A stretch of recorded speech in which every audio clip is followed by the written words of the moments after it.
Então, prefeito Marciano, em primeiro lugar, muito obrigado pela entrevista, por receber a equipe do Diário do Iguaçu no seu gabinete no dia de hoje. Como é o nosso primeiro bate-papo, também nessa atual gestão, gostaria que o senhor contasse um pouco mais sobre a trajetória na vida pública e também na política. Bem, então, primeiramente cumprimentar vocês, agradecer pela vinda vossa até o nosso município, até aqui o gabinete, para estabelecer uma conversa, e esclarecer algumas coisas, colocar algumas metas também e para que possam me conhecer um pouquinho mais, Então, eu sou natural de Nova Erechim, tenho 47 anos, estou às vésperas de completar 48 anos, sou filho de agricultores, trabalhei na agricultura até os 20 anos de idade, aproximadamente, me tornei professor, iniciando em Chapecó, Colégio Genico Mel, foi a minha primeira escola, depois perambulei um pouquinho e no ano de 2000 vim morar nessa cidade, porque peguei aula aqui e depois prestei concurso público, me efetivei no município de Guatambu, retornei a morar em Chapecó. Em 2002, 2003 comecei a trabalhar na rede privada também, onde sempre atuei como professor de matemática, física, química. Trabalhei também algumas disciplinas de ciências também, precisava pagar as contas, então a gente, aonde que conseguia, trabalhava. E comecei a trabalhar nas universidades, com estatística, cálculo e álgebra ali em torno de 2010. Em 2006 eu retornei para o município, 2002 eu fui para Chapecó, 2006 eu retornei efetivo, fui diretor da escola, líder comunitário. E em 2016 surgiu a possibilidade de ser candidato a prefeito, onde me elegi. Até então não tinha nenhuma experiência com política, nenhum conhecimento de política. Me elegi prefeito, onde fui prefeito no ano de 17, 18, 19 e 20. Anos que foram difíceis no início por não ter uma certa experiência política, pouco acesso político, e isso é importante para um gestor também, e por conhecer da gestão pública também muito pouco. E no fim da gestão, quando eu achava que estava mais bem preparado, veio a pandemia e atrapalhou todos os planos. Perdi a reeleição e voltei para a sala de aula, ensino superior e ensino médio, mas abandonei logo depois o magistério, fiquei 24 anos como professor e não me aposentei, abandonei, e fui ser leiloeiro público do Estado. Então, tenho a credencial de leiloeiro do estado de Santa Catarina, do Paraná e do Rio Grande do Sul, onde faço leilões, fazia leilões desses três estados, e ainda o meu nome continua fazendo, que o meu filho coordena essa situação, os trabalhos a campo principalmente. E agora volto a ser prefeito numa coligação, da outra vez foi de chapa pura, agora numa coligação com 3 partidos, para uma gestão desafiadora, onde que mudaram muitas coisas, com uma proposta de oferecer o maior número de serviços possíveis pela administração pública aos nossos munícipes, tentando fornecer ao longo do mandato uma qualidade de vida e um ambiente onde que as pessoas possam confiar no município, investir no município para que esse município prospere.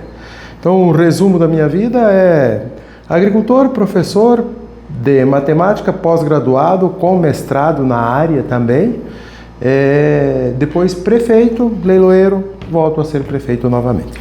Prefeito, antes de falarmos um pouco mais sobre as ações realizadas pelo senhor e também a sua equipe nos primeiros meses do atual mandato, como o senhor falou um pouquinho mais sobre a sua trajetória na vida pública, profissional e também na política, gostaria que o senhor contasse um pouco mais para a gente também sobre os diferenciais de Nova Itaberaba, Quais são as áreas das quais o município se destaca e também os setores que movimentam a economia do município. Bem, então, ao longo do tempo, o nosso município, que é um município que foi emancipado há 30 e poucos anos atrás, 92, se emancipou de Chapecó, tem uma área territorial de 137 km², com uma grande extensão de rodovias. Para se ter uma ideia, em extensão é maior que Pinhalzinho, por exemplo, o nosso município. de um terreno extremamente acidentado, né, com um solo com muita laje e pedra. Isso dificulta muito para a questão de água e dificulta muito também para a conservação de estradas. Inicialmente ele era 98% agrícola, produção de grão, feijão, milho, soja, né, trigo. E ao longo do tempo, a importância econômica da agricultura em proporção ela vem diminuindo.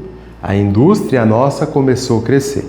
Mas eu estimo, isso não é um número exato, nunca é exato, mas de 70% a 75% que ele continua sendo um município agrícola, com potencial hoje muito interessante, não mais na produção de grão, e sim na produção de carne. Né? Então, assim, as parcerias com empresas como BRF, Aurora, enfim, as empresas que produzem carne, que transformam a proteína, né? Os vegetais em proteína, é muito importante no nosso município. Então, as parcerias de Peru são muito fortes no município, até pela área de abrangência, principalmente da BRF. A Aurora com a produção de suínos, tem aves também. As demais empresas que vêm ao município buscar leite também muito forte. Então, nós destacamos com a agricultura no setor de produção de carne, produção de leite, que é muito forte também. Mas o grão continua sendo importante também para algumas propriedades onde o terreno é favorável. Entendo que o nosso município tem um potencial industrial muito forte, embora não seja ampla a quantidade de empresas que estão instaladas no nosso município, mas nós temos área de terra para a instalação de indústria às margens da BR-282 e fica o convite a empresários que queiram investir e não tenham a área de terra, é possível, através de uma lei de incentivo nossa, recebê-los ao município, apresentar a lei de incentivo para que vocês possam vir ao município, né? Temos alguns gargalos que deverão ser trabalhados também por nós, que é a questão de moradia, né? A moradia tem uma certa carência, mas a gente está buscando estreitar isso também.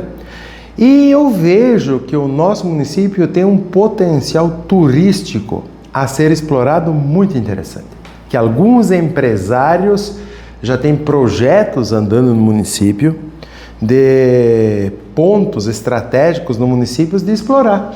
O turismo de fim de semana, principalmente, com cabanas, de alimentação também. Então, temos muitos potenciais que poderão ser desenvolvidos durante o mandato.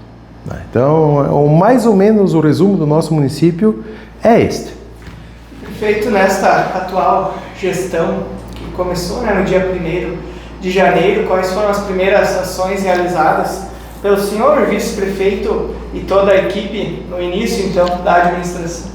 Bem, quando a gente recebe uma administração, não que não é feito na gestão anterior, mas a lógica ela acaba mudando um pouquinho. Então, assim, a gente quando ingressou aqui em janeiro, a grande maioria dos funcionários estavam de férias. E a gente começou com alguns setores muito devagar e com alguns setores mais acelerado. Saúde não pode parar. Então a gente tentou manter como estava para não causar um impacto muito grande. A questão das estradas. A gente teve uma preocupação na manutenção ou na revitalização das estradas. Então isso a gente foi fazendo esse trabalho nas rodovias principais do nosso município. Não conseguimos atender todas, mas não paramos. Trabalhado alguns fins de semana, alguns feriados. Amanhã, por exemplo, o nosso DMR vai trabalhar o dia inteiro, né? Isso já está combinado com o vice-prefeito, que está me auxiliando muito nesse sentido com a questão do meio rural. Fizemos muitos serviços aos agricultores, onde que a gente é um pouco diferente dos municípios maiores, onde que o poder público não presta serviço aos munícipes. Os municípios menores têm leis que permitem que faça-se alguns serviços aos agricultores. Então isso, tentando atender ao máximo, sem muita organização, a gente tentou levar ao máximo com a equipe que a gente tinha.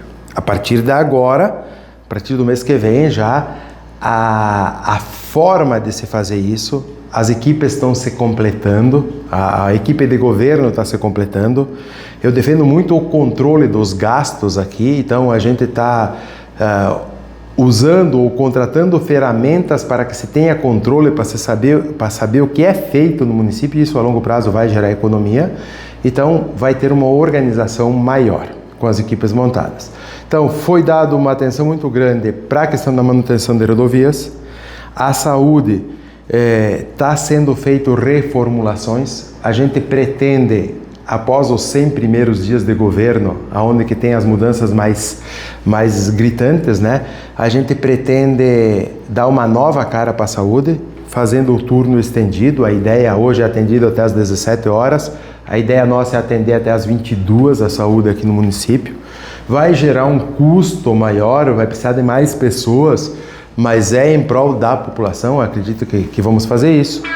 A educação, a gente vem com as equipes, com os professores, com problemas de transporte escolar, de montar turmas, mas queremos trabalhar fortemente com a integralização do ensino. Aos poucos, nós já temos mais de 25% do nosso ensino, iniciado lá no outro mandato, isso ainda, mantido pelo gestor anterior, e vamos ampliar agora. Esse é um desafio muito grande. E como disse antes, o social, principalmente na área da habitação, tem que ter uma atenção especial. Então, olhar agora é para todas as áreas, tentar montar uma estrutura para que possamos aí daqui 30 dias apresentar. Diz, não, esse é o modelo de município, esse é o modelo de gestão que vamos fazer, para que as secretarias tenham também clareza do que se quer e que se consiga chegar no fim do mandato com um bom trabalho realizado. Com relação à montagem da equipe, prefeito, já foram nomeados todos os secretários, a equipe do alto escalão, como que está esse processo? Sim, tem uma secretaria que não tem secretário, que vai haver o secretário a partir do mês que vem, né? Já está dentro da equipe, já é funcionário da equipe, só vamos dar a função para ele de ser secretário da Agricultura, para coordenar os trabalhos da agricultura, principalmente os trabalhos no dia a dia, na prática, lá na ponta, direto com os agricultores. Os demais secretários já se tem montado, não foi logo em janeiro, mas aos poucos foi se montando. Foi escolhido pessoas com capacidade técnica, principalmente, para cada área. Então, cada um tem suas aptidões, cada um tem a sua forma de pensar. Mas penso eu que tem que ter capacidade técnica para assumir uma secretaria. E essas secretarias, todos eles estão cientes de que serão avaliados por um conselho e eles têm um prazo. Se não funcionar, o conselho vai apontar e eu vou tirar. Prefeito, para fecharmos então esta conversa, que a população de Nova Itaberaba pode esperar então do prefeito Marciano Pagliarini, do seu vice e toda a equipe para esses 4 anos de mandato? Bem, eu fiz uma fala hoje de manhã quando fiz uma reunião com a equipe de saúde, né? Alguns não me conhecem, mas o Marciano é uma pessoa que quando não é com ele, não é com ele. Ele não se mete. Quando é com ele, é dedicação integral a isso aqui. Então não tem hora, um cara que dialoga muito, mas depois de acertado tem posição e a gente mantém os combinados. Então a população pode esperar alguém que vai se dedicar ao máximo, vai tentar fazer o melhor que ele consegue fazer para o bem de toda a nossa população. Prefeito, mais uma vez muito obrigado por essa entrevista, por receber a equipe do Diário do Iguaçu na prefeitura no dia de hoje. Quero desejar muita sabedoria à frente do município, né, sempre visando o bem-estar da população, e ficamos também no aguardo das novidades, né, das reivindicações do poder público, do cotidiano da população e também das demandas, né, da população de Nova Itaberaba. Isso aí, fico muito agradecido de vocês terem vindo. E contem com a gente no que a gente puder ajudar também, a gente está disposto a ajudar a nossa gente, a nossa região, enfim. Mas fico muito contente de vocês terem vindo até aqui para podermos conversar um pouquinho e explanar algumas situações e dar uma visão do que a gente pretende para o nosso município.